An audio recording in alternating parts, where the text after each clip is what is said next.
ఇంకంటే మళ్ళీ కొంతమంది చెప్తారు పోయిన జన్మండి, మళ్ళీ జన్మండి. అలాంటి జన్మలేమి ఉండవండి. మనిషికి ఒకే జన్మ, ఒకే జీవితం. ఆ చిన్న జీవితాన్ని మనం ఎక్కడ పెట్టాలంటే దేవుని చేతుల్లో పెట్టాలి. దేవుని చేతిలో పెట్టినప్పుడు దేవుడు ఆ యొక్క జీవితాన్ని చాలా ఉన్నతంగా తీసుకుని వెళ్తాడండి. ఉన్నతంగా తీసుకుని వెళ్తాడు. అది నువ్వు ఊహించినంత గొప్ప స్థితికి నీ జీవితము వెళ్తుంది.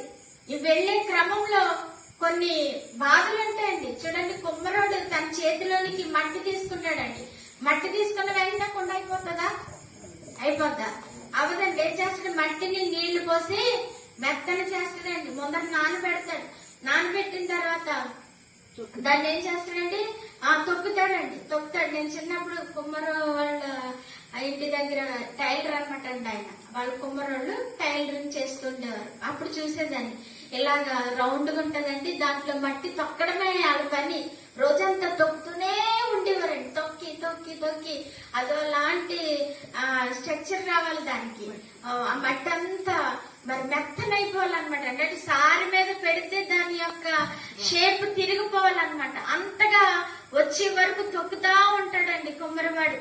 మళ్ళీ కాలుకి ఏం గుచ్చుకున్నా, రాళ్ళు గుచ్చుకున్నా, పొలలు గుచ్చుకున్నా ఏం చేస్తాడు? మళ్ళీ తీసేస్తాడండి. ఆ చేతితో ఇలాగని అన్ని వెంట్రుకలు లాంటివి కూడా తీసి పడేస్తా ఉంటాడండి.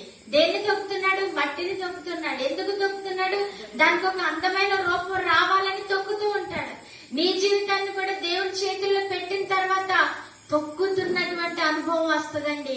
ఎప్పుడైతే నువ్వు మెత్తలు చేయబడతావో, ఎప్పుడైతే దేవుడు నీలో ఉన్నటువంటి ఆ దోషాలని తీస్తూ ఉంటాడో అప్పుడు నీకు కాస్త బాధ, మరి ఇబ్బంది అనేటువంటి పరిస్థితులు వస్తాయండి.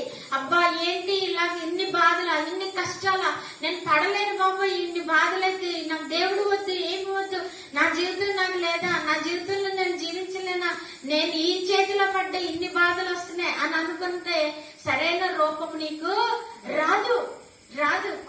మట్టి కనుక బాబాయ్ నన్ను తొక్కకు, కుమ్మరోడు నేను వెళ్ళిపోతానంటే దానికి అందమైన రూపము రాదండి. ఆ కుమ్మరవాడి చేతికి అది ఇమిడిపోవాలి.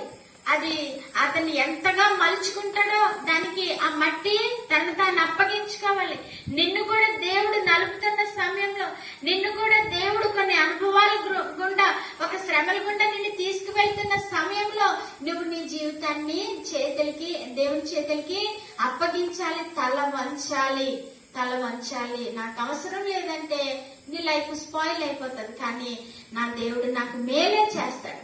నాకు ఇప్పుడు ఏడుపు వస్తుందేమో కానీ ఇది నాకు మేలుకే. ఇప్పుడు నాకు అనారోగ్యం ఉందేమో కానీ ఇది నాకు మేలుకే. నాకు ఇప్పుడు అప్పు ఉందేమో ఇది నాకు మేలుకే. నాకు ఇప్పుడు నిందుందేమో ఇది నాకు మేలుకే. నాకు అవమానం ఉంది నాకు మేలుకే. నాకు జరిగే ఏ కీడైనా నాకు మేలుకో